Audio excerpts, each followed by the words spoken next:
University के छात्रों पर। यूनिवर्सिटी के फाइनल ईयर के छात्र भी नीट और जेई के छात्रों की तरह परेशान हैं।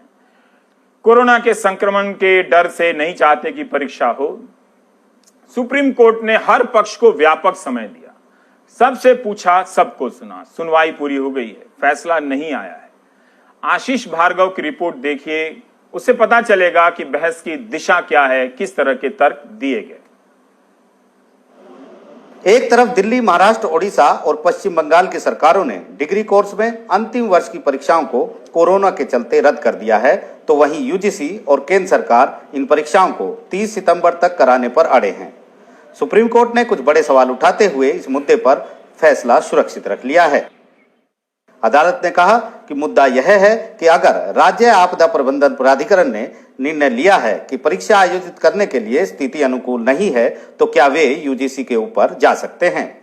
राज्य का आपदा प्रबंधन प्राधिकरण राज्य स्तर पर स्वास्थ्य सेवा में अधिकार रखता है, लेकिन क्या यूजीसी राज्य को ओवरराइड कर सकता है और कह सकता है कि आपको परीक्षा आयोजित करानी पड़ेगी।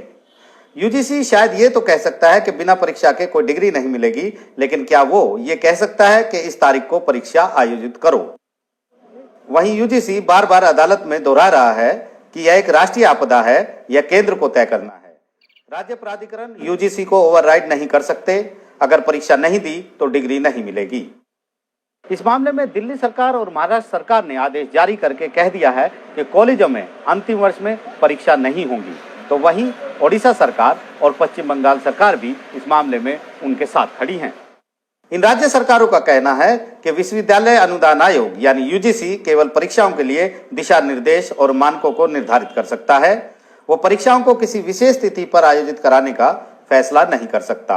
राज्य में कोरोना के केस बढ़ते जा रहे हैं, तकनीक तक सभी छात्रों की पहुंच नहीं है, सीए जैसी परीक्षाएं भी रद्द की जा चुकी हैं, डिग्री कोर्स में 5 सेमेस्टर परीक्षाएं पहले हो चुकी हैं। ऐसे में अंतिम वर्ष के छात्रों को छूट दी जा सकती है। हालांकि ये मामला यूजीसी और राज्य सरकारों के अधिकार क्षेत्र का है, लेकिन अब इस मामले में राजनीति भी शुरू हो चुकी है। यूजीसी की ओर से सुप्रीम कोर्ट में महाराष्ट्र सरकार पर राजनीति करने का आरोप लगाया गया। यूजीसी की ओर से सॉलिसिटर जनरल तुषार मेहता ने कहा कि राज्य सरकार यह नहीं कह सकती कि परीक्षा आयोजित ना करें। अधिक से अधिक राज्य सरकार ये कह सकती हैं कि परीक्षा की तारीख आगे बढ़ा दी जाए। महाराष्ट्र सरकार ने मई में विशेषज्ञ पैनल की बैठक की थी। इस बैठक में फैसला लिया गया कि पहले और दूसरे वर्ष के छात्रों को पास किया जा सकता है, लेकिन अंतिम परीक्षा जरूरी है। इस बैठक के बाद युवा सेना द्वारा सुप्रीम कोर्ट में याचिका दायर की गई, जिसमें महाराष्ट्र के मुख्यमंत्री के बेटे भी हैं। युवा सेना की याचिका के बाद सरकार का विचार बदल गया और वह परीक्षा के खिलाफ हो गई, जबकि राज्य सरकार को परीक्षा रद्द करने का अधिकार ही नहीं है। महाराष्ट्र राज्य लोक सेवा परीक्षा सितंबर में आयोजित की जा रही है, जिसमें 2,20,000 से अधिक छात्रों के शामिल होने का अनुमान है, जबकि महाराष्ट्र के विश्वविद्यालयों में कुल 10 लाख छात्र हैं। लगभग 2.5 लाख छात्र अंतिम वर्ष के हैं। अगर राज्य लोक सेवा परीक्षा आयोजित की जा सकती है तो अंतिम वर्ष की विश्वविद्यालय परीक्षा क्यों नहीं।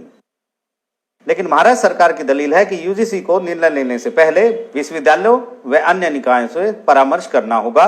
वो एक तरफा कार्रवाई नहीं कर सकता।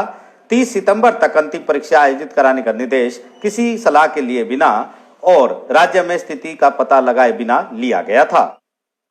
सुनवाई के दौरान याचिकाकर्ताओं की ओर से अभिषेक मनु सिंघवी ने कहा कि शिक्षण और परीक्षा लेने के बीच एक सीधा संबंध है। शिक्षण के बिना परीक्षा कैसे हो सकती है।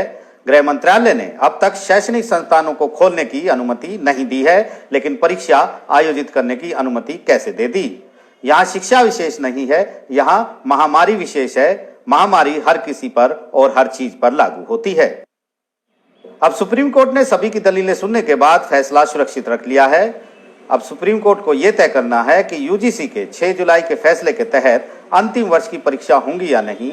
इस फैसले के खिलाफ छात्रों ने भी सुप्रीम कोर्ट में याचिका दाखिल की थी। सुप्रीम कोर्ट ने सभी पक्षों को कहा है कि 3 दिनों में वो अपनी लिखित दलीलें सुप्रीम कोर्ट में दाखिल कर दें। जाहिर है सुप्रीम कोर्ट का एक बड़ा फैसला आएगा, जो न केवल इन छात्रों का भविष्य तय करेगा, बल्कि साथ ही केंद्र सरकार और राज्यों के अधिकार क्षेत्र पर लक्ष्मण रेखा भी खींचेगा। नई दिल्ली से आशीष भार्गव, एनडीटीवी इंडिया।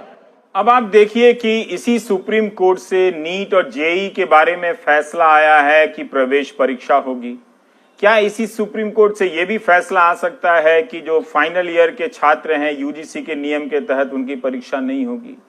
कई तरह की परिस्थितियां हर फैसले की अलग अलग होती हैं, मगर कॉमन बात है कोरोना।